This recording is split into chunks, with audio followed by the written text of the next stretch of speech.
Buenas tardes, bienvenidos a la residencia de estudiantes. Por favor, apaguen sus teléfonos móviles, pues va a dar comienzo al acto. Gracias. Bueno, buenas tardes, casi buenas noches. Bienvenidos, muchísimas gracias por venir. Está muy bien que haya dicho esto de los teléfonos móviles, porque hay varios alumnos míos por ahí, por entre el público. Aunque yo voz me sobra, pero bueno, está bien. Y ellos saben que si un teléfono móvil en clase suena, yo cojo la llamada y charlo con quien haga falta. Permítanme que me presente para quienes no me conozcan. Me llamo Nuria Capdevila Argüelles, soy catedrática de Estudios Hispánicos y de Estudios de Género en la Universidad de Exeter, al suroeste de Gran Bretaña. Celiadicta, como supongo que son todas las personas que se han acercado hoy a escuchar. Él no, salvo Luis Antonio, pero bueno, el libro le ha gustado. Soy niño, es hora de niñas, en mi época. Sí, bueno, pues algo así, un cuchifritín, ¿verdad?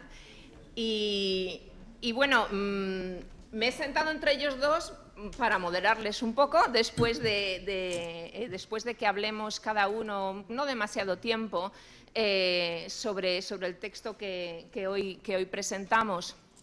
Que como digo, son muchos años los que hemos tardado, digo hemos, incluyo en este plural a mi colaboradora en esta aventura de la Biblioteca Elena Fortún, María Jesús Fraga, que está sentada en la primera fila, y que bueno, este proyecto nos está dando tantísimas satisfacciones. Es obligado por mi parte también mencionar a una persona que hoy no puede estar aquí, la profesora gaditana Marisol Dorao. No sé si ha podido venir alguien de su familia, fue la primera biógrafa de Elena Fortún, responsable de que el archivo de Elena Fortún llegase a España y amiga mía y de mi colaboradora. En realidad le debemos a ella nuestra amistad y que ahora estemos completando el trabajo que ella comenzó ya muy tarde en la vida y no ha podido terminar.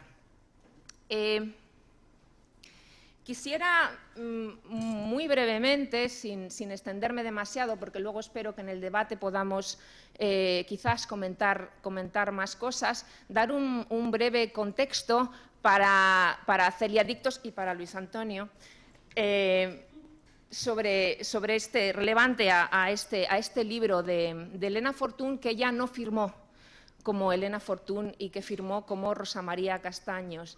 Y en este libro, que claro, no se lo voy a contar porque quiero que lo lean y no quiero estropearlo, pero sí que quiero hablar un poco del tipo de texto que se van a encontrar y el tipo de protagonista que se van a encontrar. Aquellos y aquellas personas que han leído a Celia, que han leído a los libros de la colección Celia y su mundo, van a encontrar de nuevo el estilo de Elena Fortún, estos capítulos cortos con su planteamiento, su nudo y desenlace, y este lenguaje increíblemente vivo y ameno, verdaderamente la novela. He tenido que dar mis 2 ejemplares a mis compañeros, pero ya pueden ver que es bastante gorda, pero se lee increíblemente bien. Se lee increíblemente bien. Está escrita en el estilo vivaz, de diálogos muy vivos de Elena Fortún. Y así como en los libros de Celia, en esos 20 tomos, tenemos la historia de una niña que va a crecer, se convertirá en adolescente, luego vivirá la Guerra Civil Española, se irá al exilio y finalmente se quedará callada. En el libro Celia y se casa, ella silencia su voz.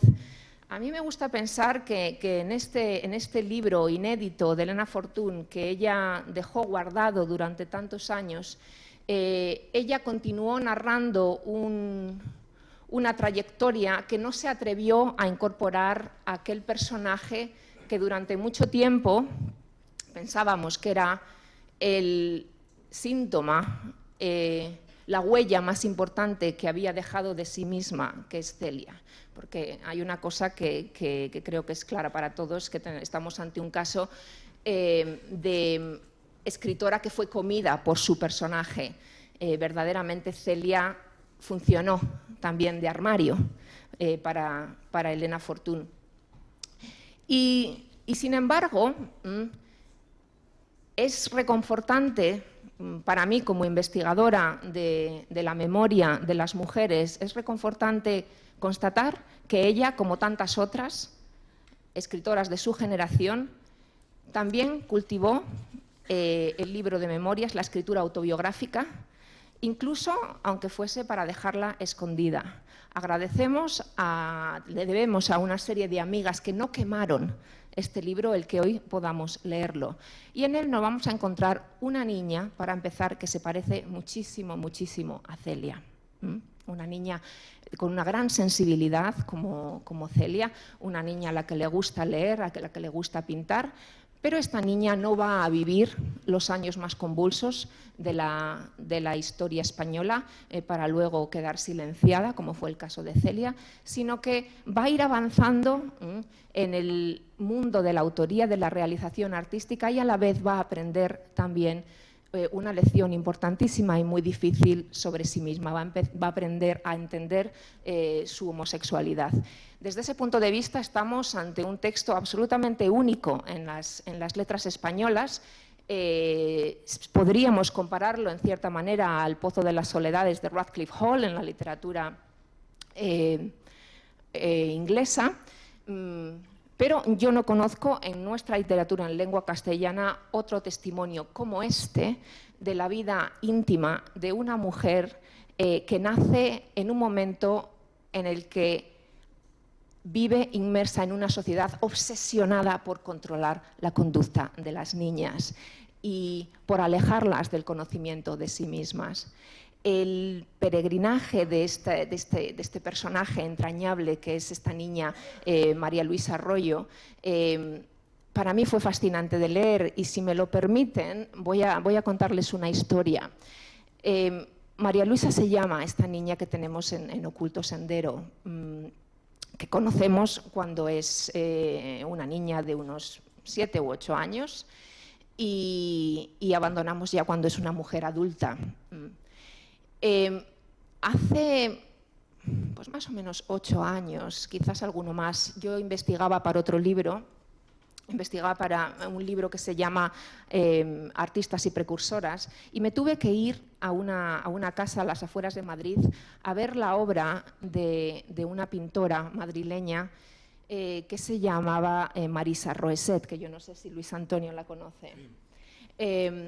Pues allí que me fui en un día de agosto, me equivoqué de autobús y entonces me dejaron abajo de una carretera y me puse a caminar por la urbanización Molino de la Hoz. Llegué a una casa, pensé que estaba deshabitada, que allí no viviría nadie.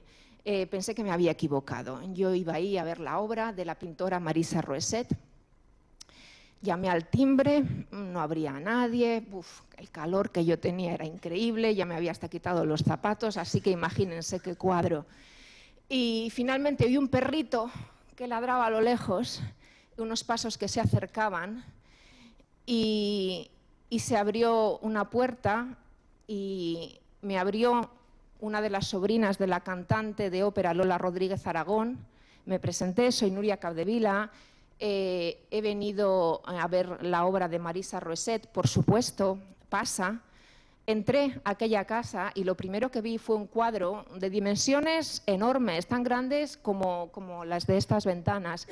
Y ahí había una niña, era un autorretrato de una niña vestida de niño, la pintora Marisa Roeset. Y yo no sé por qué pensaba que se llamaba María Isabel, pero no, se llamaba María Luisa. No he podido aún encontrar un vínculo entre este personaje y esa pintora, pero la pintora es la identidad artística que vamos a explorar en Oculto Sendero, no la de la escritora.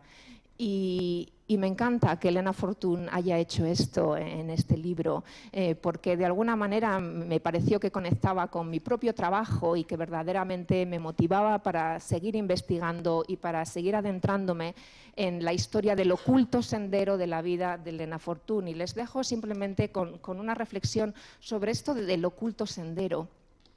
Un oculto sendero, un sendero es un camino, un sendero nos lleva a un sitio, un sendero marca un itinerario, pero este está oculto.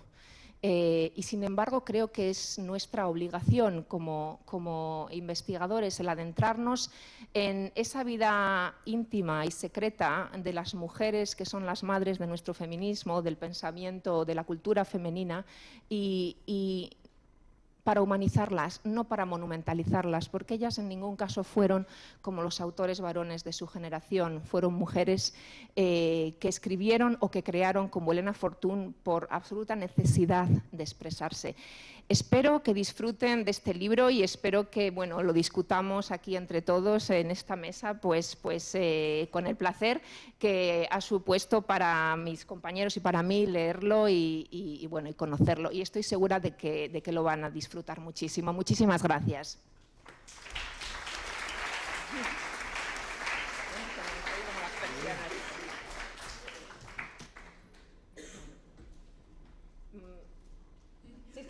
Yo no sé si hace falta. Bueno, si piensas que hace falta, pues es que yo tengo mucha voz, ya lo sé, pero bueno. Pero tú funciona, ¿verdad? No tiene cosita. Supongo que funciona directo, pero no tiene nada. Pues no tiene timbrecito. Me acerco demasiado. Vale, sí, estupendo. Muy bien. Pues ahora cedo la palabra a Luis Antonio de Villena. Muchas gracias por acompañarnos hoy. Encantado, un placer. Yo no conocía a Nuria y mentiría si dijese que no conocía a Celia, porque sí la conocía, pero ocurría una historia que sí contaré brevemente de entrada, porque sitúa, unido a otra cosa, el libro es estupendo y al mismo tiempo también es estupendo el estudio de Nuria, pero deja una gran sensación de tristeza. Deja una gran sensación de tristeza porque la vida de Elena Fortún, que se llamaba de otra manera, Elena Fortún era un seudónimo a su vez, pero Elena Fortún vivió momentos, salvo los momentos de la República, todo lo demás son unos momentos muy malos, no para la condición femenina, porque las mujeres en la República ganaron muchísimo, sino para la condición lésbica. Para eso sí, es decir, es una mujer que tuvo que se vio quizá en las peores circunstancias que se puede ver una persona que tiene que ocultar su intimidad afectiva. Y la tenía que ocultar probablemente incluso antes, hablábamos de ese tema, ante algunas otras mujeres que podían ser muy luchadoras por la condición, por la igualdad, por el feminismo, digamos, pero que a lo mejor no tenían tanta simpatía, o no sentían, no diré simpatía, no sentían igual sentimiento, igual necesidad de lucha respecto a la condición de una lesbiana, que en España es un tema que ha sido siempre lento, arduo y por supuesto que ha ido bastante por detrás de la presencia de lo gay. Sí diré que yo cuando era niño y no tenía ninguna sexualidad, tenía 10 años y realmente no me sentía nada, tenía una prima un poco mayor que yo que leía Celia. Y entonces, un día me enseñó los libros y entonces yo le dije que por qué me enseñaba eso, que eso era una cosa de niñas. Y había esa historia, quiero decir, que ya marcaba una diferencia. Yo, que era un lector apasionado de tebeos muy masculinos, del Jabato, el Capitán Trueno, hazañas bélicas, pues leer cosas de niñas no me gustaba, no me atraía. Me gustaban cosas de chicos. Entonces, ahí había una historia, no sé si bien o mal puesta, probablemente mal, en que se diferenciaban ese mundo. Y yo, pues claro, conocía la historia de ese libro los libros de Celia, la autora Elena Fortún, que entonces creía que era su nombre real, hasta que ya mucho más tarde, siendo ya escritor, teniendo mi orientación sexual y Y hice buena amistad a través de Rosa Chacel, que también es un tema que puede salir, con Carmen Martín Gaite. Carmen Martín Gaite era una devota de Celia, una absoluta devota. Y un día me dijo, me habló de ese tema, por algún motivo, que ella había escrito algún artículo, alguna cosa. Y yo antes le conté lo que acabo de contar, que a mí, que supongo que sería estupendo, tal, le dije, pero que no me interesaba ese tema. Y que no me interesaba, así, tout court, que se dice en francés, que no me interesaba. Entonces ella me insistió y me dijo, no, esto es estupendo, es imposible que digas eso, yo te voy a regalar un libro y lo vas a leer porque te va a encantar. Entonces el único libro que tengo de Celia y que leí es porque me lo regaló Carmen Martín Gaite, que se empeñó en leer eso, en que yo leyera eso. Sin embargo, yo tengo ciertas dudas en imaginar que Carmen conocía la historia íntima de Elena Fortún, por una razón, porque Carmen, por supuesto, que era una mujer estupenda, muy segura de su feminismo, muy feminista, pero a Carmen no le gustaba demasiado, lo respetaba, por supuesto, faltaría más, ¿no? Pero yo tengo varias anécdotas en que en reuniones de amigos gays ella puso fin a la reunión porque no le gustaba que la conversación fuera tomando esos carices.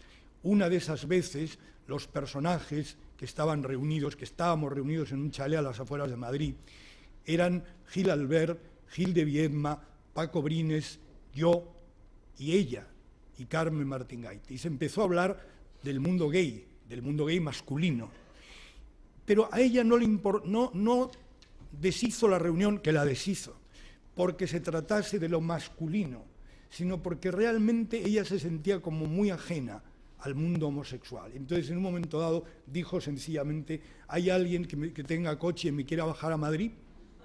Y en ese momento, naturalmente, aquella reunión, que estaba realmente muy interesante, pero por motivos que evidentemente a Carmen no le interesaban, Carmen puso fin a la reunión. Esto no lo hubiera contado en vida de ella, pero ya murió hace mucho y no me importa contarlo, porque era la pura verdad.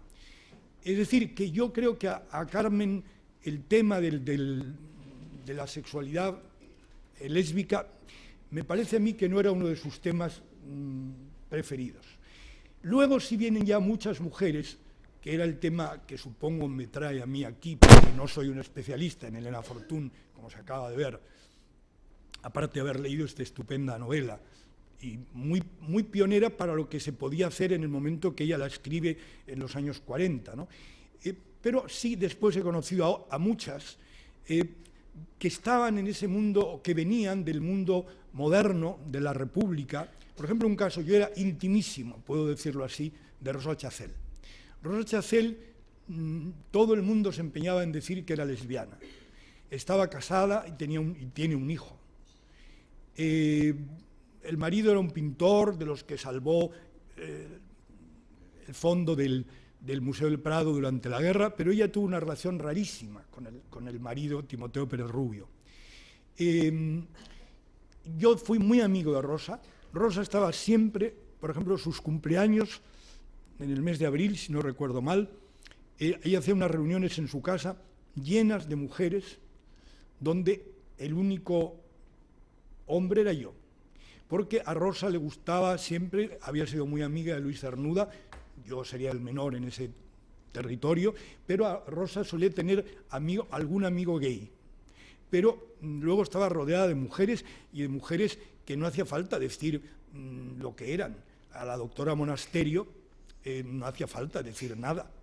Era la gran médico de Rosa. Y además ambas se trataban con una terrible dureza. La pobre doctora Monasterio le decía, Rosa, eso no lo tienes que volver a tomar. Y Rosa le contestaba, pues el whisky me lo tomo hoy porque quiero.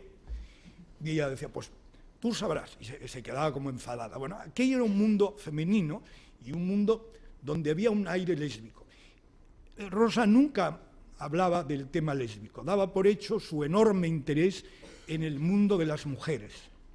Y luego, sin embargo, sí contaba, y ahí venía una singularidad, que su mejor amiga había sido Concha de Albornoz, la hija del diplomático, que luego se exilia y está en Estados Unidos, muy amiga de Luis Cernuda, también una de las grandes amigas de Luis Cernuda, y ahí no pone ninguna duda en que Concha de Albornoz era lesbiana.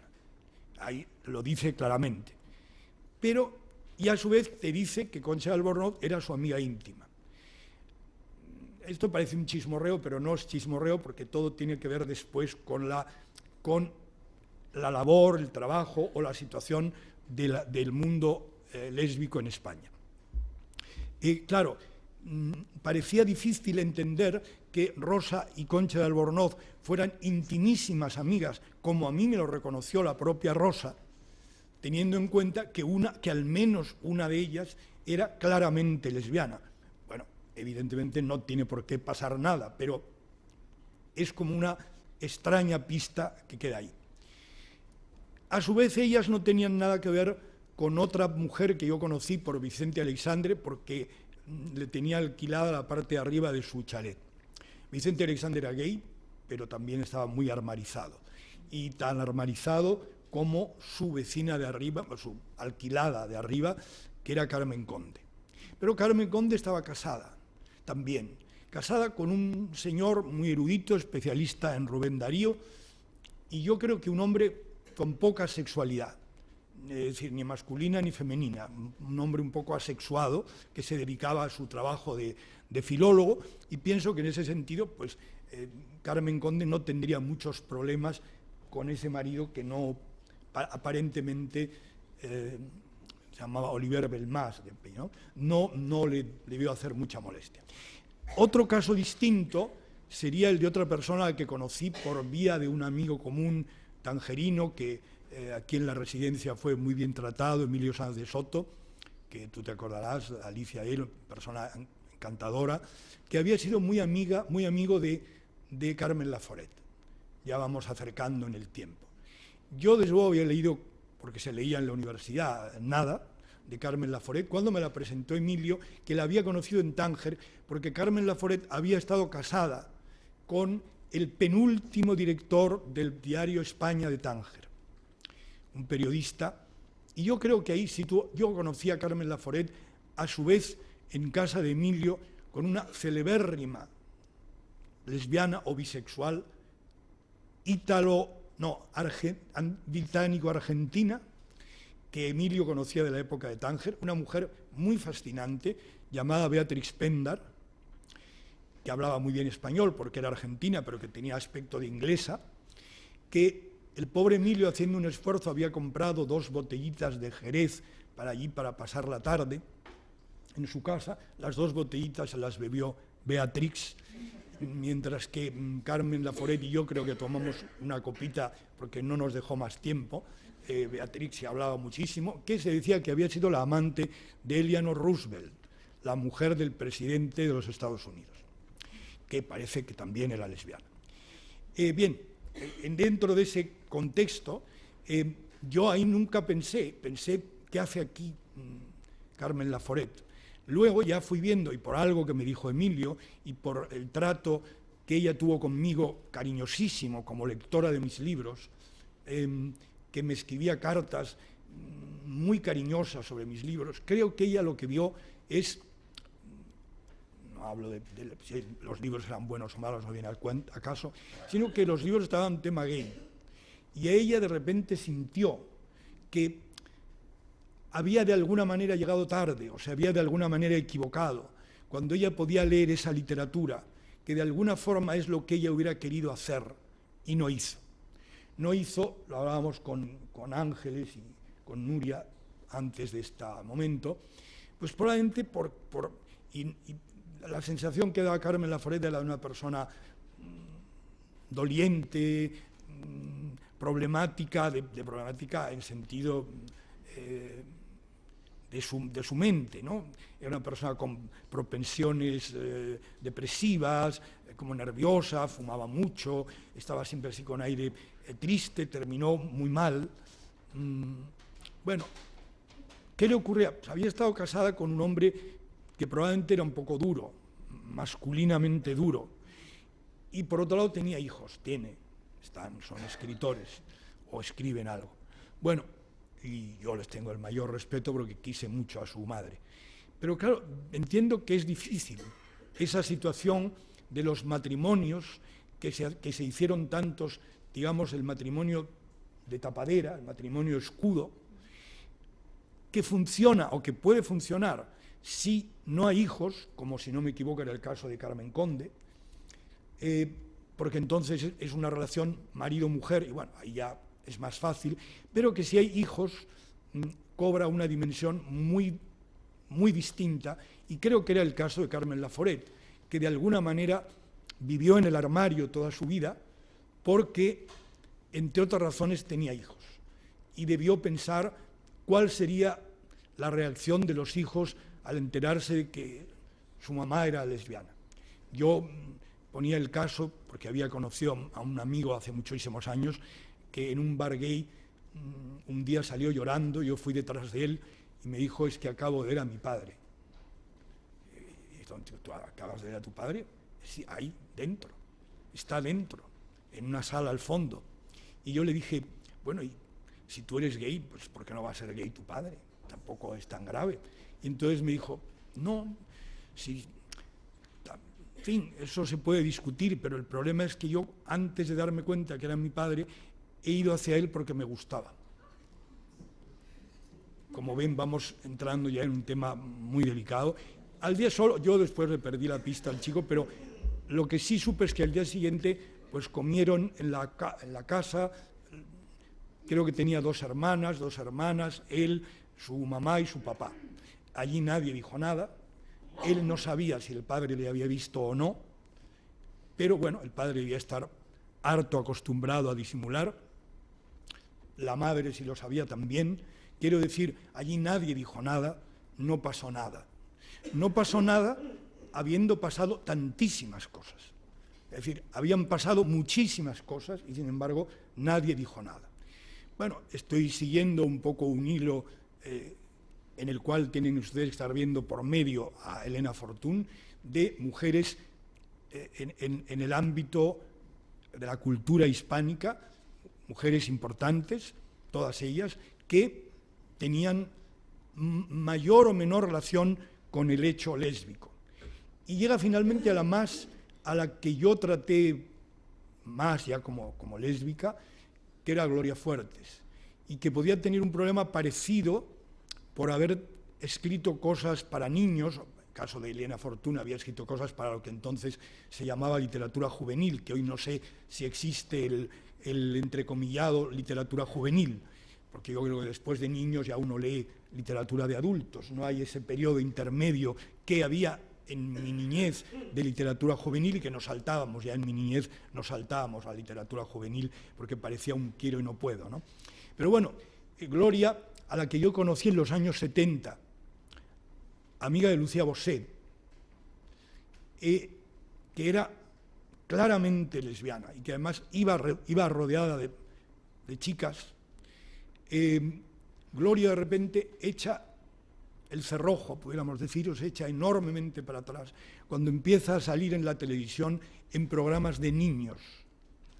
Y según me contó luego, ya ella no me contó eso, pero según me contó luego su derechohabiente, Luz María Jiménez Faro, que murió, me cuenta que en efecto mi percepción era buena, que yo había notado que Gloria Fuertes se había ido hacia atrás, se había escondido, debido a que ella tenía verdadero miedo a que se pudiera decir, fíjese que hablamos mucho, sale mucho la palabra miedo, todo el tiempo, miedo, porque tenía miedo que se dijera que la más famosa poeta que escribía un programa en la televisión para niños, y que tenía para niños y niñas, y que tenía una enorme audiencia, un globo, 2 globos, 3 globos, pues estaba hecho por una lesbiana. Luego la pobre Gloria, estamos hablando, cuando muere, bueno, antes acaba el programa, Gloria decide volver un poco a recuperar el camino perdido y escribe un libro final que se llama Mujer de verso en pecho, donde yo en ese tiempo que la veía mucho en su casa, a mí ya me hablaba claramente de su condición homosexual, a veces con jueguecitos, como he contado, el primer día que me lo dijo indirectamente y me dijo, con la voz que hablaba Gloria, que yo no quiero imitar, pero la imitaba antes, me dijo, ¿tú sabes lo que es una hoplita? Y, hombre, pero Gloria, yo he estudiado griego y sé que una hoplita es un soldado de infantería. Y entonces me dijo, es que yo en alguna vida anterior he sido una hoplita. Digo, pues, y lo llevas muy bien, y lo sigues llevando muy bien. Entonces ya nos pusimos a reír, bueno, muy bien. Gloria era una persona estupenda, que tuvo luego también de nuevo pagar todo este durísimo peaje, como el que aún mucho más duro pagó Elena Fortún, de que cuando muere en la televisión dan la noticia, eso me acuerdo muy bien, sale una presentadora y dice, ha muerto la autora de Un globo, 2 globos, 3 globos. A mí me pareció bochornoso. Es decir, una mujer que había escrito los libros que había escrito Gloria, a veces muy duros, que se dijera que era la autora de una cancioncita en fin, para pasar el tiempo, pues era bastante terrible porque la estaban ninguneando como escritora. Y lo comenté con su derechohabiente, que ya he mencionado, y ella me dijo, mira, Gloria tenía tanto miedo a este tema y al mismo tiempo tanto respeto, que te voy a contar una historia que no he contado a nadie, me dijo en ese momento. Gloria, todo el dinero que ha ganado, que es mucho, con los niños, no lo ha tocado. Y lo único que ha hecho, es decir, sus derechos como autora me los ha dejado a mí, con el deber de, en fin, pues lógico, de divulgar su poesía, pero lo que ha ganado con los niños lo ha dejado a un hospital infantil. Es decir, ella no ha querido tocar nada de lo que ganó con los niños, entendiendo que como era lesbiana, no le correspondía meterse con, es decir, que nadie pudiese dudar, y eso era pues enormemente honesta y muy admirable, creo yo, en cierto sentido, que nadie pudiera dudar que aunque ella era lesbiana, lo de los niños no tenía nada que ver, y tan no tenía nada que ver que no había tocado el dinero y les devolvía el dinero dejándolo todo el que había sacado de la televisión, todo a un hospital infantil. Quiero decir, pero debajo de esto, que puede ser admirado o no, hay pues hay mucha tragedia, que luego a veces la propia heredera, que era una mujer muy agradable, yo hice una antología ya hace bastantes años de poesía gay lésbica, y yo le dije, mira, Gloria tiene que ir. La heredera no quería, pero yo insistí un poco, le dije, yo hago críticas de tu colección Torremozas, si me niegas esto no vuelve a aparecer una crítica. Y entonces, no, por ser tú, pues sí, tal, que salga Gloria. Gloria salió en la antología con poemas como, por ejemplo, La Huéspeda, que me estaba hablando, que es un admirable poema donde está clarísima la condición homosexual de la mujer que escribe.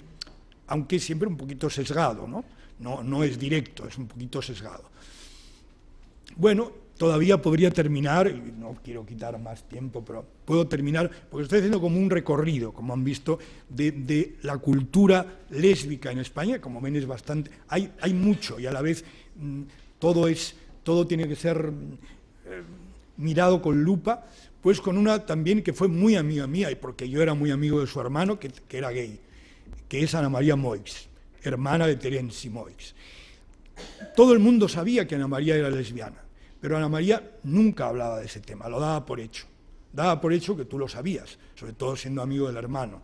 Y Ana María además vivía con otra mujer, con su novia, que era una argentina, o que es, donde vive, una argentina psicóloga o psiquiatra, que le dijo que no debía decir eso, porque si decía eso en público, es decir, que era lesbiana, eso no le haría bien como autora. Y Ana María no lo dijo, pese a que evidentemente la mayoría de la gente lo sabía, o lo sabía porque habían conocido a la Ana María joven, que sí fue, digamos, una lesbiana más visible, al lado de otro gay muy visible, como Leopoldo María Panero, que en aquel tiempo eran amigos, y bueno, pues quizá para muchos no lo tenía que decir porque lo sabíamos, entre otras cosas porque el que sí lo decía continuamente era su hermano, que como no ocultaba su propia condición de gay, pues también metía a la de su hermana. Decía, fíjate, nosotros ya somos, solamente, en mi familia, solo que decía Terenzi, solo quedamos dos, mi hermana y yo, porque teníamos una tía que ha muerto. Ya estamos solos, ella y yo. Yo soy gay y ella es un bollón, pues, como diciendo, la familia se ha terminado y se ha terminado. Ya no queda ninguno. Bueno, insisto, luego habría tiempo de lo que Nuria quiera y me deje y me permita, si no me echa a cajas destempladas, que haría bien. Lo que se ha visto, lo que yo he pretendido contarles un poco así de entrada es qué enorme cantidad de mujeres, y podría mencionar a muchas más, eran lesbianas y qué pocas pudieron vivir tranquilamente esa condición. Qué pocas pudieron vivir tranquilamente esa condición. Bien porque los tiempos no eran favorables, caso de Elena Fortún, bien porque había matrimonios, aunque fueran de tapadera, bien porque había hijos, que todavía era peor, bien porque la sociedad, que entendía claramente, a veces, o parecía querer entender, podía entender al señor Mariquita, ya sabía que los modistos todos eran mariquitas, pero las lesbianas, ¿qué? Sin embargo, todo el mundo tiene un arquetipo, lo estábamos diciendo, y ahí termino. Perdón, Ángeles, que te esté a lo mejor quitando un poquito de tiempo.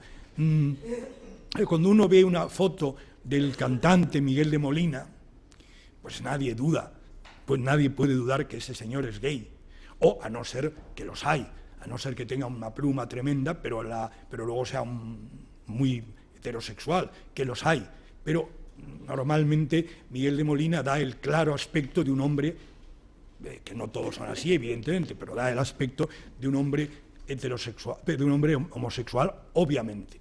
De la misma manera, hay personas como las fotos que yo he visto de Elena Fortún, donde no hay ninguna duda de que esa señora tenía todo el aire de ser lesbiana. No así Rosa Chacel, un poquito bastante Gloria Fuertes, y a Concha Alborondón no la conocí, y desde luego para nada Carmen Laforet, que tampoco tenía ningún aire lésbico. Pero es que tampoco hace falta tenerlo, porque, y ahí termino la de verdad, veamos el caso de Greta Garbo. Greta Garbo ya todo el mundo sabe que era lesbiana. Y bueno, Greta Garbo ha sido un mito del cine como mujer guapa, como mujer atractiva, un poco fría quizá, pero evidentemente Greta Garbo es un caso de una mujer lesbiana. Quiero decir que si nos vamos a poner así, hay un prototipo de lesbiana que no tiene por qué ser el 100%, ni muchísimo menos, y que se podría dar también, igual que en los hombres. En los hombres hay homosexuales con un aire hiperviril, y del mismo modo también existe un tipo de lesbiana que tiene un aire hiperfemenino, caso probablemente de algunas escenas de las películas de Greta Garbo. Bueno, si se quedan con la palabra miedo, me vale.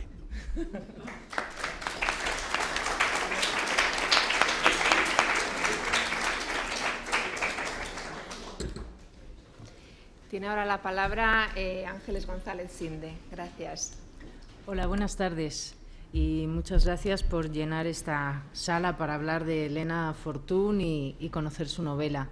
Yo quería, primero dar las gracias a Nuria por invitarme a hablar y tener la oportunidad de leer esta novela antes de que llegara a las librerías. Yo no soy celiadicta, con lo cual creo que voy a ser bastante imparcial en mi juicio, ¿no?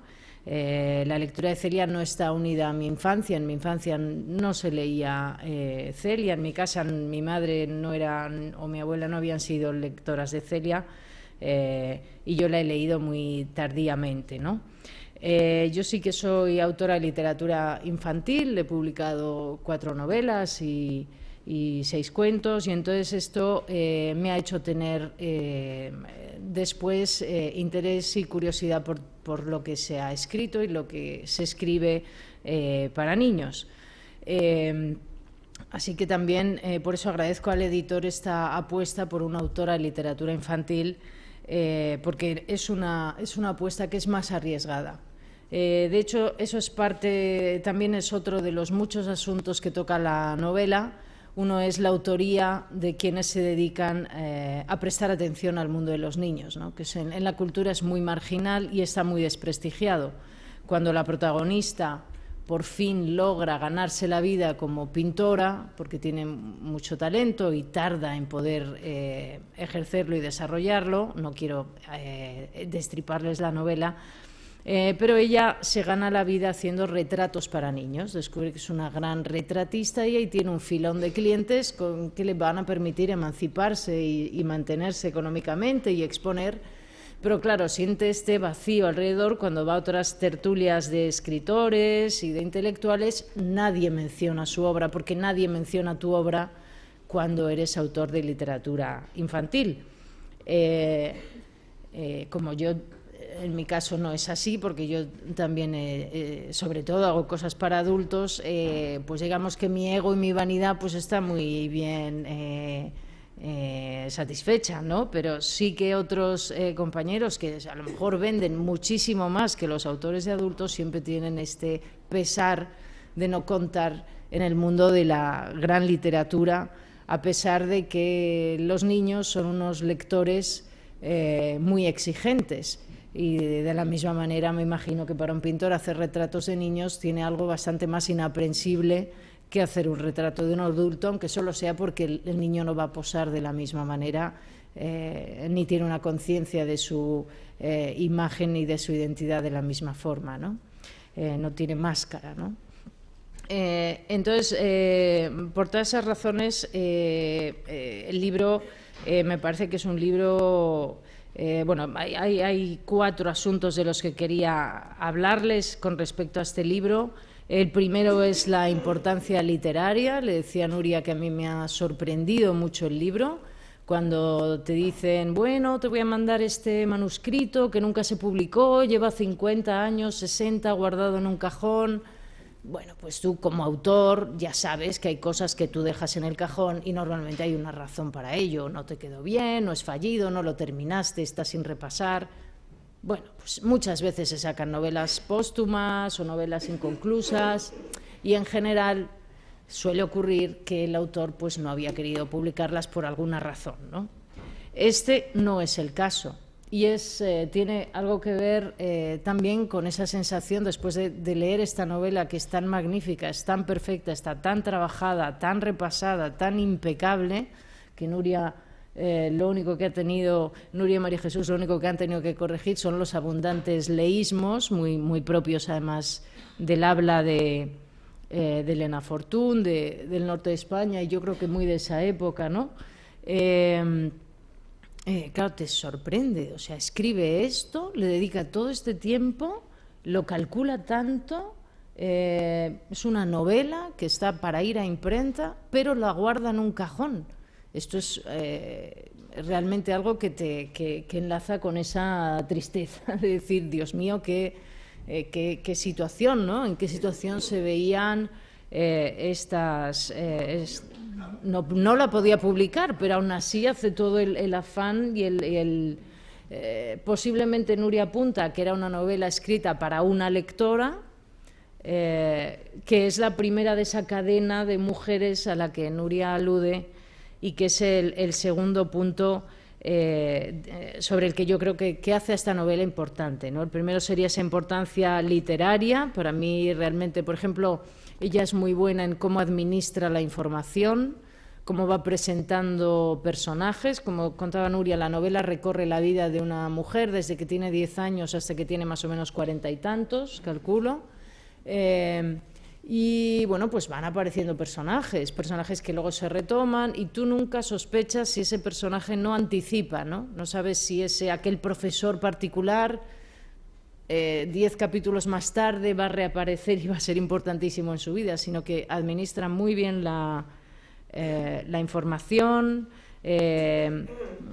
cómo va cambiando la voz de la narradora. En eso ella es muy seductora. Con los primeros capítulos piensas que es, bueno, otra novela de Celia un poco más dura, Pero bueno, y en cambio cómo esa voz va cambiando cuando la narradora no es en primera persona, es una novela en tercera persona, pero aún así el tono en el que te envuelve, ella va administrándolo perfectamente según la edad del personaje, sin que te des cuenta, luego caes un poco en ello. Y realmente pues demuestra que es una persona que ha escrito mucho y ha escrito muy bien y se piensa mucho cada línea que escribe, ¿no? Y eso pues ya en sí mismo hace que sea una lectura interesante para cualquier lector. Además, para mí es una lectura revolucionaria, o sea, es una lectura que tiene una importancia política.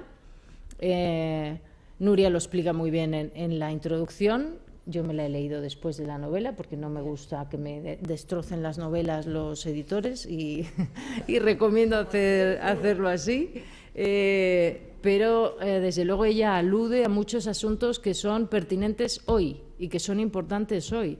Y en ese sentido, también mucho por la manera de escribir de Elena Fortún o de Encarnación Aragoneses, esa manera de ella de fijarse en lo pequeño, diseccionar las conductas, los comportamientos, el habla, las relaciones sociales, de contar mucho con muy poco, de alguna manera trae, en fin, a primer plano asuntos que siguen estando vigentes en nuestra sociedad, y esto te deja un poco asustado, porque esta novela se escribió hace mucho tiempo, pero muchos de los asuntos a los que alude son importantes para las mujeres hoy, para las familias hoy, para nuestra sociedad hoy, independientemente de que una persona sea lesbiana o no, eso es otro asunto, ¿no? Yo creo que esta novela gustará a muchos lectores y a muchas lectoras, coincida o no su opción sexual con la de la autora. Por eso es una novela y por eso utiliza la literatura bien, ¿no? Porque nos acerca a asuntos importantes que conciernen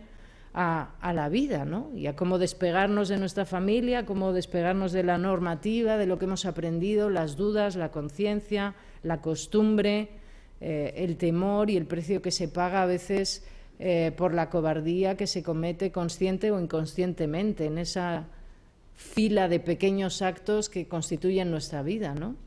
Entonces me gusta mucho esa idea que tú siempre mencionas de la cadena de mujeres que se van pasando el testigo silenciosamente unas a otras, a las que aludía también Luis Antonio, ¿no? Todas esas autoras que a lo mejor en correspondencia privada, en un encuentro, en un tal, se van pasando de alguna manera ese modelo o esa llama de resistencia que a tantas no ha llegado y por eso no hay tantas autoras, pero bueno, cuando la recibes de otra autora, pues te da mucha fuerza para conservar esa maleta en la que viajaron los papeles de Elena Fortún durante muchos años, de Buenos Aires a New Jersey, de ahí a Madrid, de ahí a Exeter, pasando por Cádiz.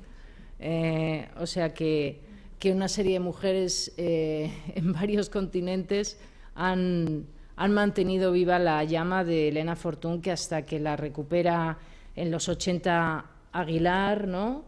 Con Miguel Azaola de editor, y luego hoy en día la recupera Renacimiento, pues realmente ha estado muy oculta. Por una parte, por ese prejuicio contra la literatura infantil. Así que yo espero que esta novela tire de otros lectores y ponga a Elena Fortún o Encarnación Aragoneses en un lugar que le corresponde, ¿no? como escritora. Por otra parte, la importancia histórica, el trabajo que está haciendo Nuria junto con otras investigadoras, ¿no? Raquel Osborne, que está aquí hoy con nosotros, y otras investigadoras, digamos que rellenan unas lagunas de un mapa que nos falta y de una historia que no tenemos, ¿no? En España se vivió una primera ola de feminismo, ¿no? La de las sufragistas, a la que alude el personaje. El personaje nace como la autora en 1890, 1885, con lo cual digamos que llega 10 años tarde a las sufragistas. Para cuando llega ese movimiento de las mujeres de las primeras universitarias, ella ya se ha casado, ya tiene hijos, ya está completamente entrampada, ¿no? No puede sumarse. Luego hay una repesca con la República, que es el Liceum y la Residencia de Señoritas. Hay una repesca de un movimiento internacional en el que España ahí se toma una gran delantera de mujeres universitarias, licenciadas, investigadoras, doctoras, ¿no? Como las hijas de Felipe Trigo, que fueron también de las primeras licenciadas, pero todo eso se frustra completamente y empieza una enorme opresión con el franquismo, ¿no? Con lo cual aquí no llegan los movimientos de la segunda ola del feminismo en los años 60 y 70 que existieron en Francia, en Estados Unidos, todo esto del quemar los sujetadores, todo esto al hilo de mayo del 68 y antes con la mística del feminismo, todos estos libros que empiezan a aparecer en Estados Unidos, aquí no los vivimos. Aquí directamente nos hemos enganchado al postfeminismo saltándonos una fase, ¿no? Lo cual para mí tiene que ver mucho con cierta ambigüedad o ambivalencia que tenemos las españolas con el feminismo. Pero ese es otro asunto. El caso es que esto rellena esas lagunas también. Es reconfortante ver que cosas que te pasan a ti, bueno, pues otras señoras ya lo percibieron antes, no es que se te ocurren a ti sola, ¿no? Y que hay como una continuidad en un relato que nos faltaba y que está bien saber que hay unas madres y unas abuelas de las mujeres de hoy que también estaban ahí preocupándose por cómo vivir y cómo vivir mejor y también por las reglas de la familia, en cierto modo, ¿no? La familia es muy importante en los relatos, en general de la novela infantil, pero de la preocupación de Elena Fortún, también la familia como un microcosmos, una reproducción de la sociedad. Eso ella lo disecciona siempre perfectamente, ¿no? Y por eso sigue funcionando. Nuria y yo tenemos hijas de la misma edad y yo he leído Celia por primera vez leyéndosela a mi hija el año pasado. Y claro, es que es paradójico que 90 años después, cosas que se escribieron en los años 20, ella empieza a publicar en el 28 o así, ¿no? En Gente Menuda, una cosa así. En 2015 mi hija se reía a carcajadas, porque esas dinámicas siguen estando. A lo mejor no vamos en tranvía o no vamos a San Sebastián y no hay un bañero con un traje de rayas que baña a los niños, pero ella entiende perfectamente los códigos, porque hay algo al mismo tiempo muy moderno, muy observador y muy perceptivo del interior de los personajes, ¿no? Que nunca son clichés, nunca son fachada. Ella tiene, como narradora, es muy respetuosa con sus personajes, incluso con los que no le gustan, ¿no? No está por encima de ellos, y eso te genera una intimidad y un mundo que reconoces, no porque te haya pasado, pero sí porque es parecido o porque hay algo que genera mucha intimidad en la lectura de Elena Fortún y en particular de esta novela. Y luego les decía que esa reivindicación de un lugar de la observación, de un lugar del niño que está como fuera del sistema y lo ve desde otra posición, ¿no? Desde otro prisma, es también un elemento que a mí me gusta reivindicar, el detalle, la nimiedad, ¿no? Como la nimiedad al final construye, empuja o impide grandes decisiones, ¿no? Ella dice: decididamente las personas mayores se aburren muchísimo porque no sienten curiosidad por los rincones y los lugares que están detrás de las casas, ni se atreven a aventurarse por los sitios difíciles. Eso lo dice cuando el personaje es pequeño, ¿no? Pero eso era esa curiosidad y ese aventurarse por los sitios difíciles. También muchas veces marca el narrador de literatura infantil. Y luego esa importancia de lo íntimo, ¿no?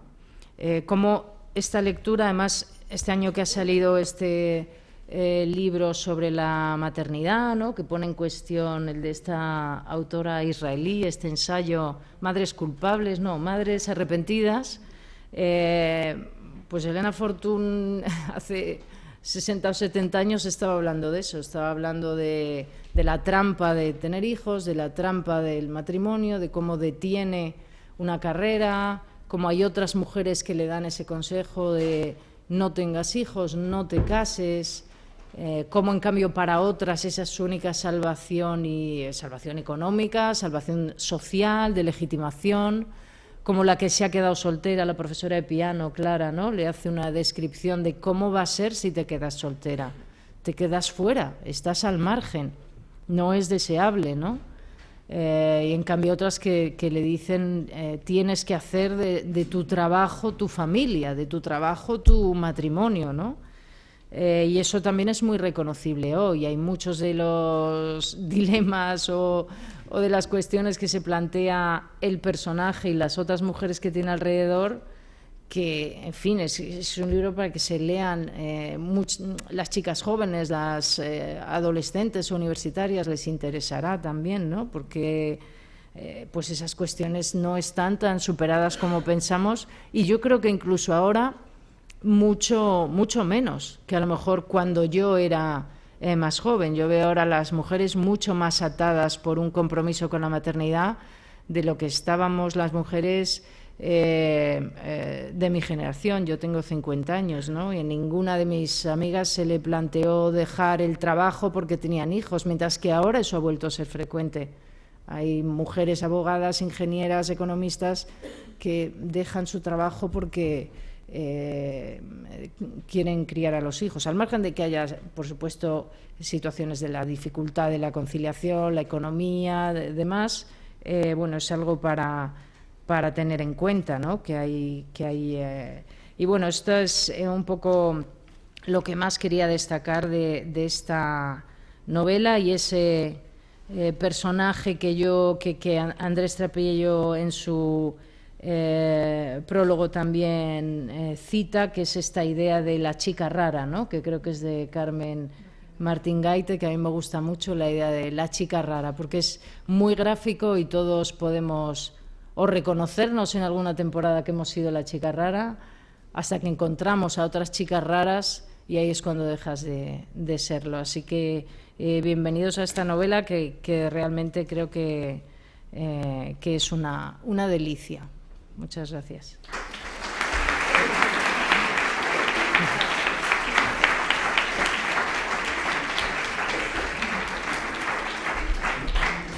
A mí me ha gustado mucho, creo que podemos empezar así un diálogo con lo que ha dicho Ángeles, aunque creo que ha quedado muy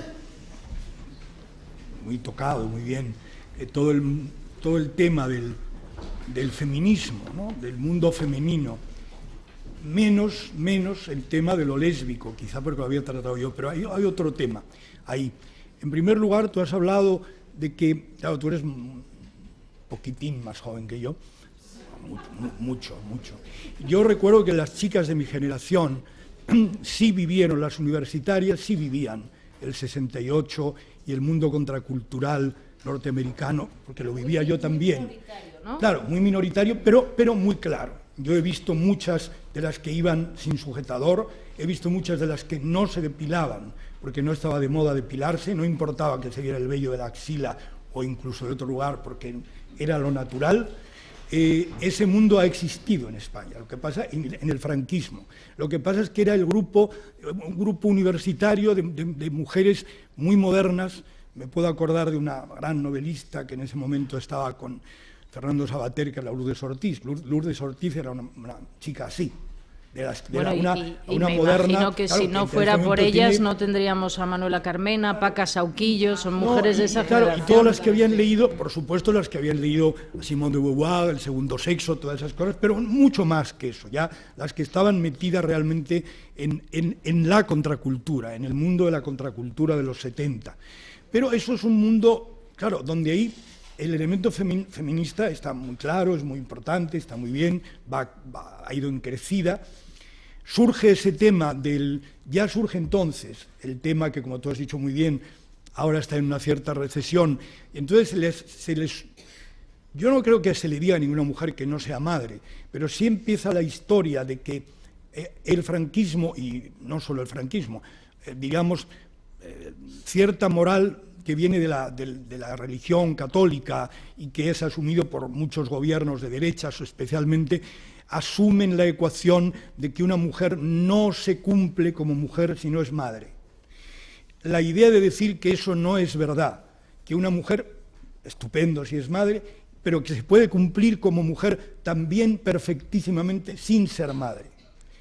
Entonces, esa idea, las chicas de mi generación la tenían muy clara, que se podía ser una cosa u otra, pero que efectivamente había que serlo con mucha conciencia, porque se podía ser perfectamente mujer no siendo madre, que ahora todo eso parece que ha retornado un poco. Pero insisto, todos esos son planteamientos estupendos que están ahí y que afectan al feminismo. Pero la condición lésbica va mucho más allá que eso, es decir, es más peliaguda que eso, porque no solamente es una cuestión del feminismo, sino, como me dijo a mí una lesbiana un día, el problema de una lesbiana es que tiene que unir el problema de ser mujer con el problema de ser lesbiana, es decir, no tiene un problema, tiene dos.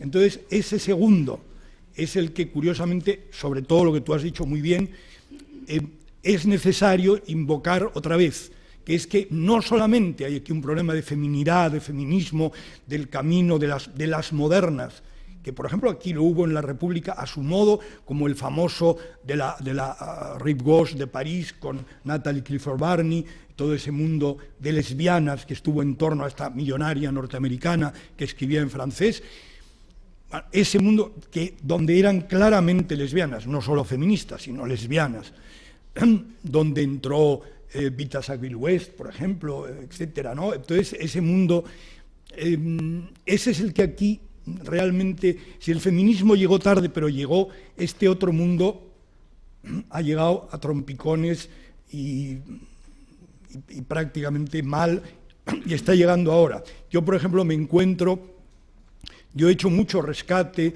de autores gays españoles anteriores a la guerra civil, y algo, bueno, posteriores ya es más claro, pero anteriores a la guerra, y me he encontrado muchas sorpresas, pero todos publicaban. Por supuesto, algunos fueron a la cárcel, otros estaban infamados como degenerados, etcétera, etcétera, entre ellos el marqués de Vinent, nada menos, grande de España, pero ahí estaban, quiero decir, lo tenían, no más fácil, pero sí más fácil, de otro modo, que el tema de las mujeres.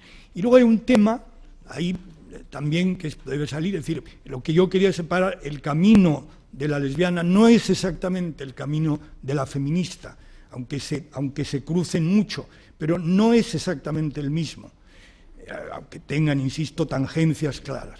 Y luego hay un tema que estoy de acuerdo contigo, pero que, por desgracia, el público no, y es que esto se puede comprobar hoy día quizá más fácilmente, es que el público que lee literatura de tema homoerótico, sea masculina o femenina, se supone que tendría que ser el mismo público que lee cualquier cosa. Es decir, si una novela es buena, yo puedo leer El Pozo de la Soledad, aunque yo no me interese por el tema ese, pero la novela es muy buena,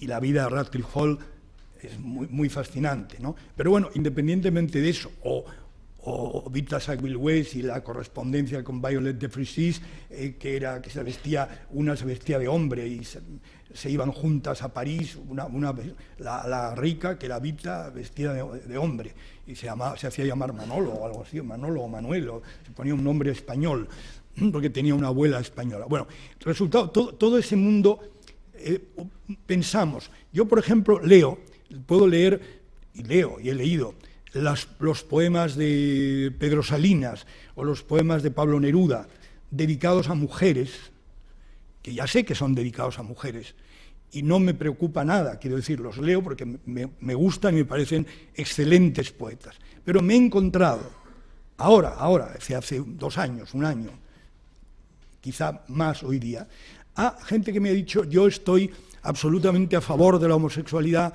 creo que hay que respetar los derechos, que los homosexuales, hombres o mujeres, son totalmente respetables, que hay que luchar por su causa, que hay que darles toda la dignidad que merecen. Estupendo.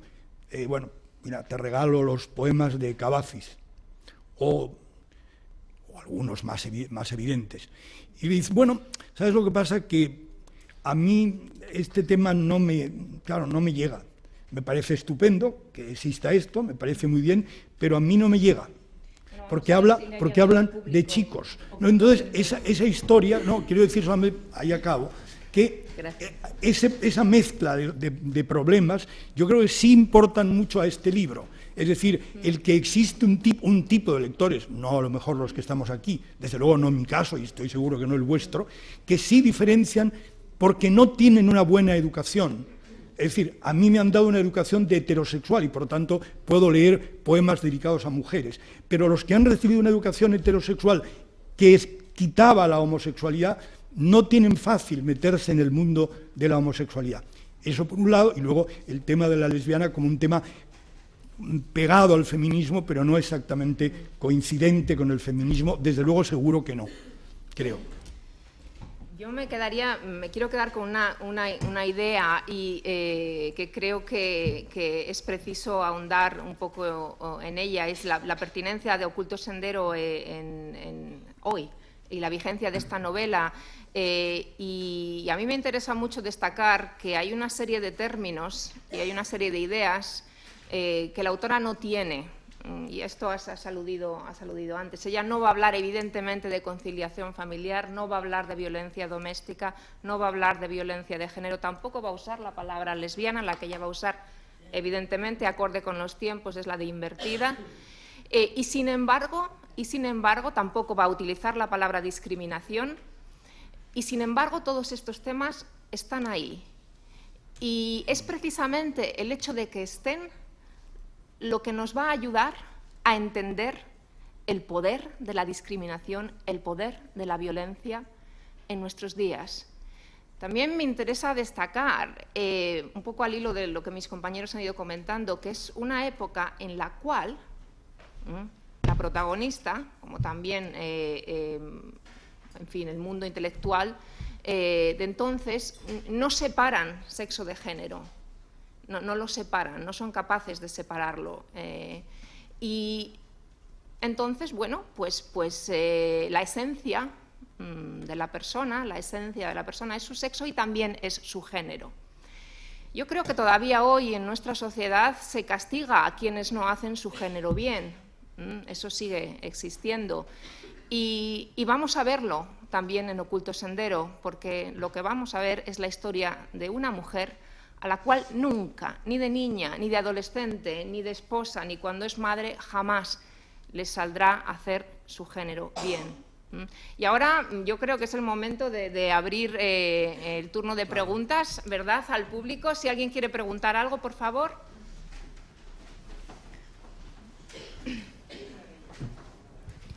Allí hay alguien. Está abierto, ¿no? Gracias, hola, buenas tardes. Hola. Gracias, Nuria, por fin nos conocemos cara a cara.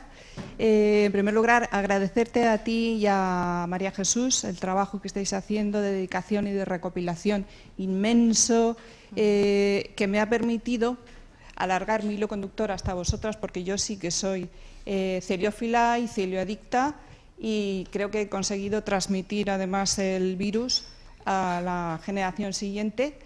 Entonces, en primer lugar, mi agradecimiento. En segundo lugar, voy a hacer un poco de alumna tuya y a preguntarte que, por favor, nos expliques y nos amplíes un poco más este concepto tuyo que has acuñado de autoría incierta, que yo creo que atañe tanto a Elena Fortún como al resto de mujeres de la generación del 27, anteriores incluso y posteriores, y a las sin sombrero. Y bueno, preguntarte también si tú crees que Elena Fortún conoció el retrato de María Luisa de Marisa Gil Roesset, si lo pudo ver. Y luego agradecer también la opinión que tiene Ángeles de la novela de Oculto Sendero, porque creo que la mayoría de personas que hemos podido conocer a Elena Fortún la hemos conocido por sus cuentos de Celia. Elena Fortún, como sabe Nuria, era una mujer que no quería decir de sí misma que era una novelista. Ella solamente se atrevía a decir de sí que era escritora de cuentos para niños. Entonces, tu opinión, confirmando que esta es una buena novela, y la reedición del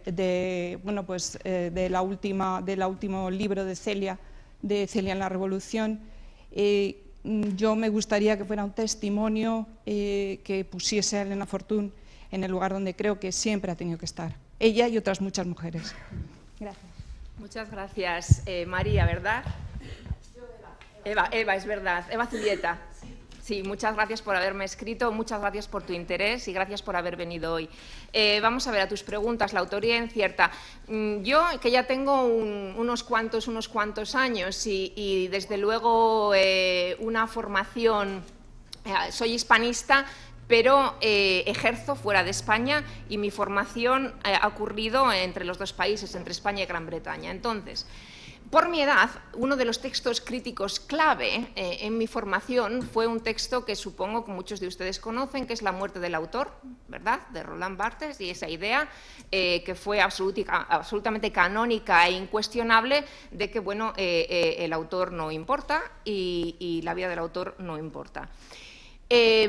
Claro, al matar al autor, Roland Barthes sentenció también a muerte el género literario de la biografía y de la autobiografía, que durante mucho tiempo se vieron también como géneros menores. Como crítica feminista, no tardé muchos años en mi andadura como crítica feminista en darme cuenta que, desde luego, una vez que sumamos la perspectiva de género a ese texto canónico sobre la muerte del autor, entonces eso ya no vale. La biografía sí que importa. Importa porque a través de ella, a través del conocimiento de la vida de las escritoras, llegamos al estudio de su autoría, que es siempre incierta, como es cierto, he dicho en otra de mis publicaciones, porque nunca piensan que lo son, porque piensan que ese país que es la autoría es un país con ciudadanos de primera, predominantemente masculino, ese país de la autoría, y luego pues las mujeres ocupaban un lugar de segunda categoría, y en especial en la época de las vanguardias ninguna de esas escritoras se salvó del escrutinio de su feminidad o de la falta de ella, todas.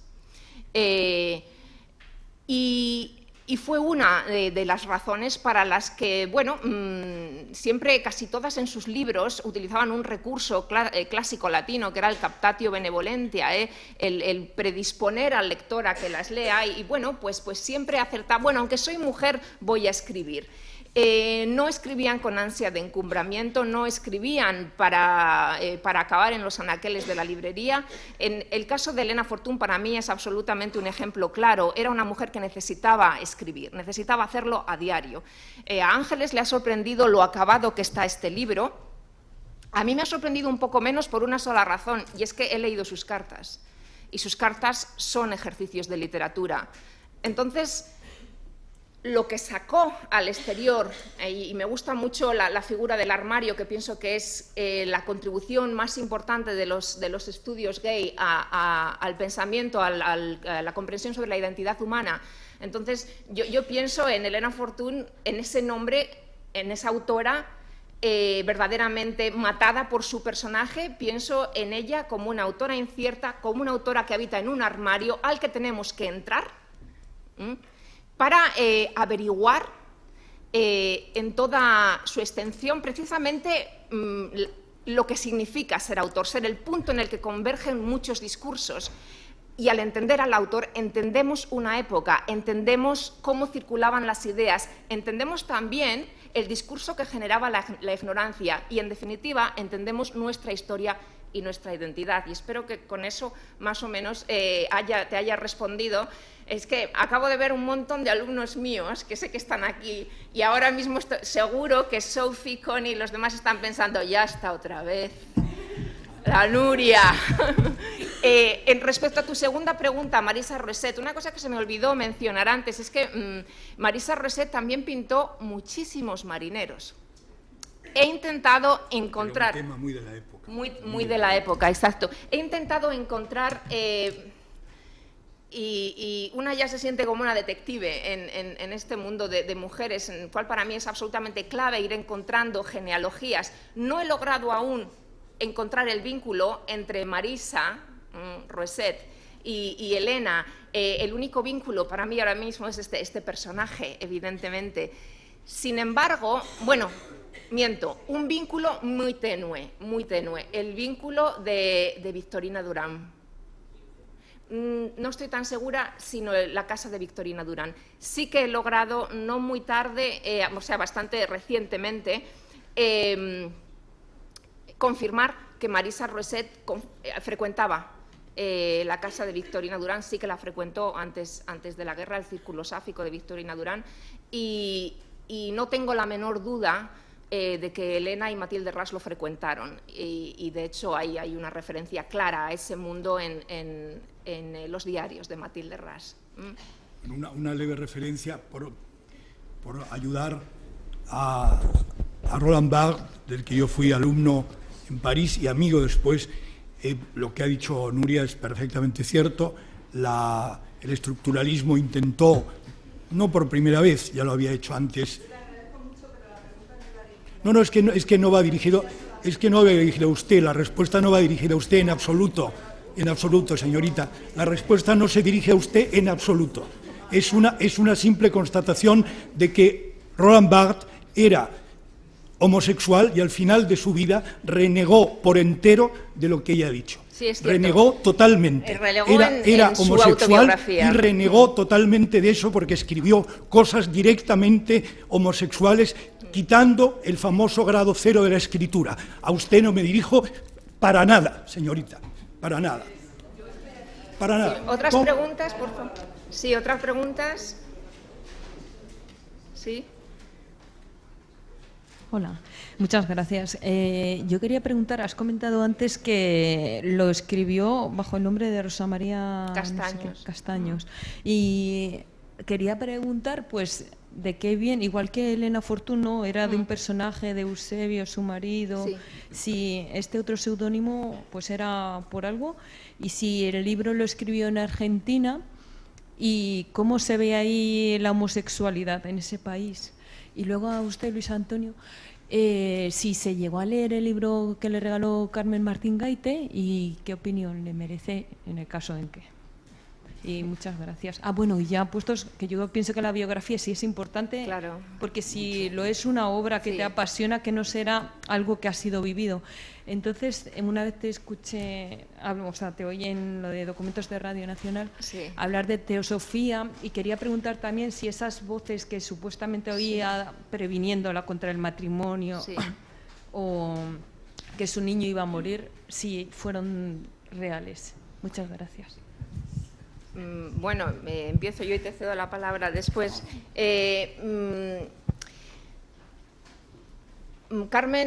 Elena Fortuny perdió a su segundo hijo muy tempranamente, y la muerte de ese niño fue muy difícil de superar tanto para ella como para su marido. En realidad, quizás sin esa muerte no hubiera empezado a escribir, porque para salir parte de su proceso de salir del duelo fue empezar a trabajar. Ella toda su vida intentó encontrar una espiritualidad que le colmase. Dice, hay un retrato de ella que hace Carmen Baroja en su libro Recuerdos de una mujer de la generación del 98, en el que dice, era encarnación vegetariana, teósofa, excelente persona y un poquito chiflada. Esto es lo que dice de ella. Y la teosofía y también el ser Rosacruz fueron parte de ese itinerario espiritual que duró toda su vida y que desembocó en Argentina, precisamente en una especie de conversión de nuevo al catolicismo de la mano de la escritora argentina Inés Field.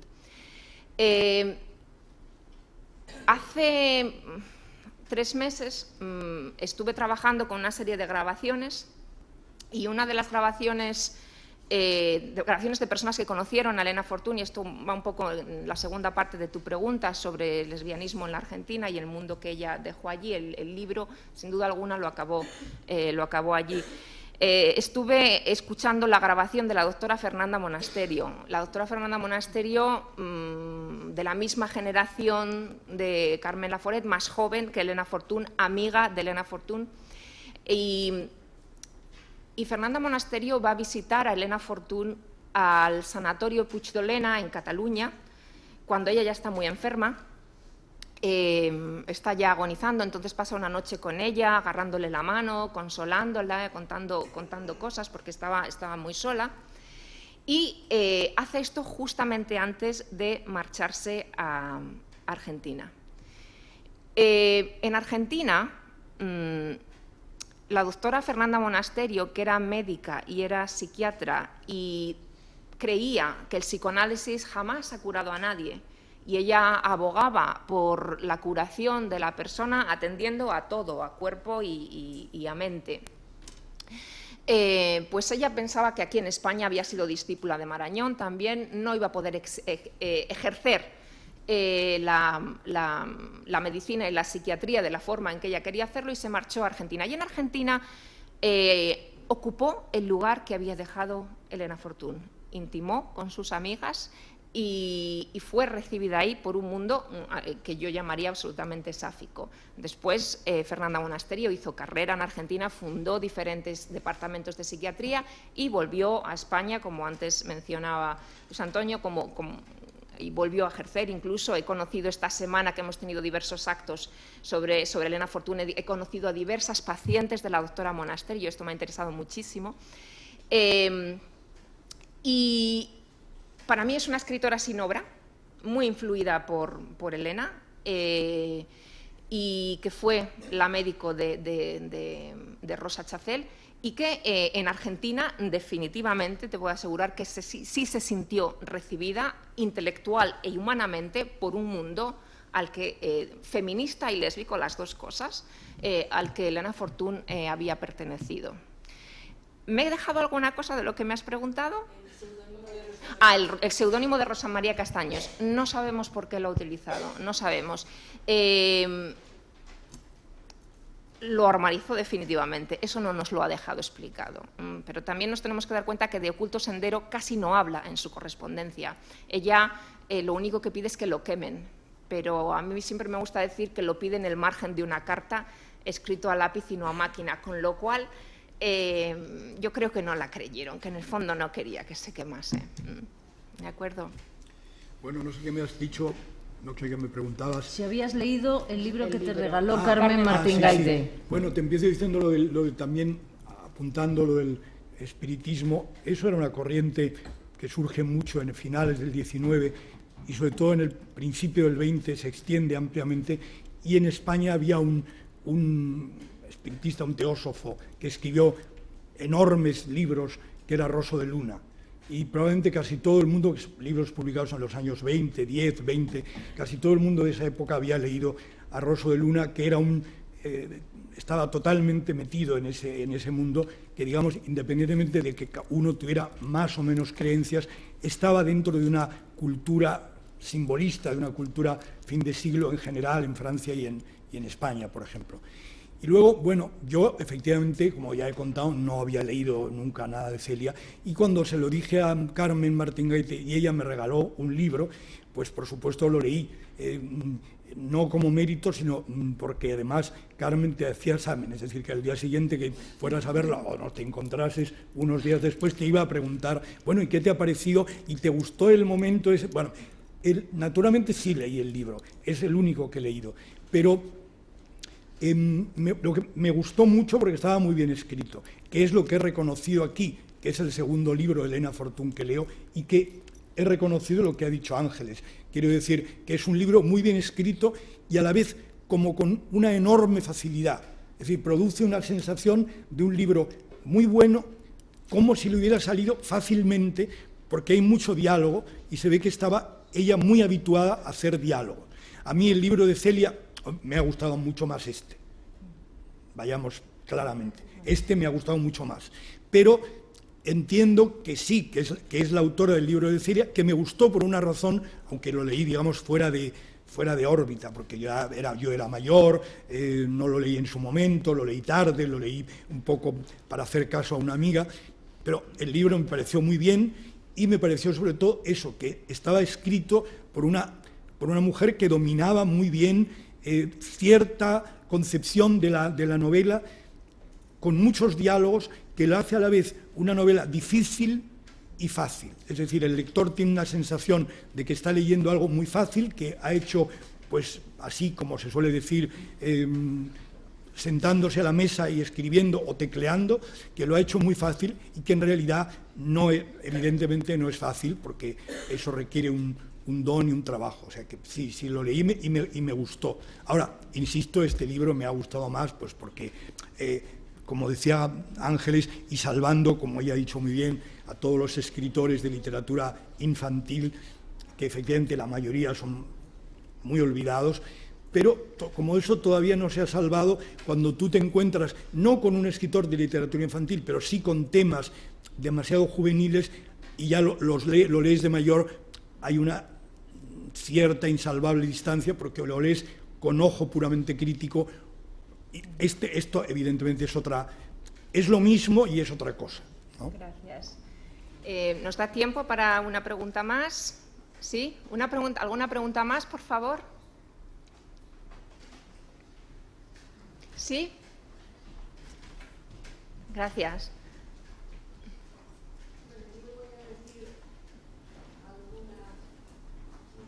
De una lectora de Celia, que lo ha sido y lo seguirá siendo siempre, y desde Celia, lo que dice a Celia en la Revolución, no he encontrado en absoluto ninguna evolución. Celia, en lo que dice, que yo pienso que para las niñas de los años 50 se leyó en dos niveles distintos. El primer nivel era el nivel de el gracejo de Celia, las historias, el desafío a los padres, a la educación, una crítica terrible que yo creo que captó maravillosamente José Luis Borau en su serie de televisión. Y luego está un nivel mucho más profundo que nos hizo revelarnos después gracias a Celia. Celia ha sido un acicate, ha sido una persona que ha tenido mucha más influencia de lo que hemos creído. ¿Y por qué? Yo pienso que Celia hace una crítica terrible a la sociedad, y yo pensaba que era de los años 50, pero no, porque Celia empieza a escribir en el año 20 y pico, me parece que Celia lo que dice lo escribe en el año 20 y pico, y luego ya en el año 39, que es cuando aparece la obra de Celia Madrecita, es cuando ella cambia totalmente, pues por la guerra y por las circunstancias. Pero lo que a mí me interesaba destacar de alguna manera es el gol que Elena Fortún le mete a la sociedad franquista, porque las niñas que leen a Celia son las niñas de la alta burguesía franquista, y algunas hijas de represaliados como yo, que la leemos pues porque bueno, no sé por qué, pero que en el fondo Celia, a mucha gente luego, pasados los años, las niñas que leían a Celia eran las niñas de un determinado. Yo, como era ahí niña de pueblo, como era niña de eso, yo no leía a Celia, era una determinada clase social la que leía a Celia. Entonces yo siempre recuerdo que en una ocasión mi padre llegó a casa y dijo: me acabo de enterar por algún familiar de don Fernando de los Ríos, mi padre tenía adoración por don Fernando, había sido un discípulo muy querido, que Elena Fortún es fulanita, es Encarnación Aragonés. Dice, ¿quién iba a decir que una persona como Elena Fortún iba a triunfar en una sociedad como esta? Y él no sabía muy bien si el proceso de Celia, el proceso casi de vampirización de Celia, porque aquellas historias de Celia en que el chofer tenía un chofer que se llama Maimónides y veraneaban en Biarritz y todas aquellas cosas que Celia contaba estaban totalmente alejadas de la España cutre y pobre de los 50. Quizá por eso tenía un atractivo también especial, ¿no? Y creo que en los cuentos de Celia ya hay una profecía anunciada. En primer lugar, Celia se oculta, como me parece que has sido tú la que has dicho, se oculta detrás del armario, lo mismo que se ocultó Henry James, porque Henry James hace exactamente lo mismo que hace Elena Fortún, se ocultan. Yo en principio lo achacaba a que al haber publicado en blanco y negro, le habrían obligado a ocultar su identidad, porque desde luego nadie sabía cuál era la historia de Elena Fortún, y si lo hubieran sabido, los libros hubieran estado más que prohibidísimos. Entonces, verdaderamente, yo no sé si conscientemente y porque necesitaba un éxito, porque efectivamente ella hubiera sido otro tipo de escritora, pero ella, entre otras cosas, tampoco no se atrevió a ser escritora, no se atrevió a contar lo que tenía que contar, pero hubiera sido imposible porque no lo hubiera podido contar, ¿no? Y otro dato que a mí siempre me sorprendió es que los personajes masculinos en toda la historia de Celia son gente muy débil. El padre es un pusilánime, Jorge mismo es un pobre muchacho que no le llega a ella a nada, y por último en la Celia se casa aparece como casi como una técnica pura del perspectivismo. Celia se aleja de aquello, Celia lo cuenta en tercera persona y Celia dice: yo no me atrevo. Ella no puede expresar lo que es la ilusión del matrimonio o todo aquello cuando se prueba el traje de boda y ella no queda contenta, porque ella efectivamente pues tenía ya sus tendencias, no sé si claras, porque claro, lo de Elena Fortún pues tampoco, no lo sé, no sé exactamente, la historia es más compleja de lo que yo puedo interpretar, pero sí quiero decir que creo que ha sido una persona que ha influido de manera tremenda en que luego nos hubiéramos liberado las mujeres que nos liberamos. Muchas gracias, yo estoy de acuerdo con usted y Ángeles quiere intervenir. Sí, yo quería decir que en esto sí que disiento de Luis Antonio lo que decía antes, que es difícil que el público heterosexual empatice o se interese, y yo creo que la novela, precisamente porque es literatura y es una buena novela, esa semilla de la rebelión, y lo he dicho antes, es una novela que tiene un efecto importante sobre el lector, al menos sobre la lectora, y es toda esa parte en la que uno puede conectar muy, muy claramente. En mi caso, por ejemplo, el personaje es una pintora, yo me dedico a escribir y desde luego cada paso de ese itinerario es perfectamente reconocible y hay una simiente de rebelión que ella deja. Además, es muy astuta, es una jardinera que va sembrando sin que tú te des cuenta. Como bien decía esta señora, ella va sembrando y solo después te das cuenta que te ha hecho cuestionarte cosas, ¿no? Porque no es nunca explícita, y eso para mí es una habilidad de buen escritor, ¿no? Así que ojalá tenga todos los lectores que merece la autora de Celia, pero en su vertiente de adulta. Y nada más decirles que muchísimas gracias por venir y que esperamos que disfruten del libro. Y muchas gracias por su atención. Gracias.